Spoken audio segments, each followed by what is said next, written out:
we divide 363 by 2 in long division method. So 2 times 1 means 2. On subtracting we get 1. So now this 1 is less than 2. So we put down the number beside this 6.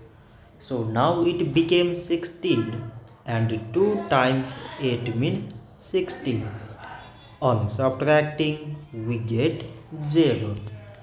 So now again we put down the number beside this 3 and we remove this 0.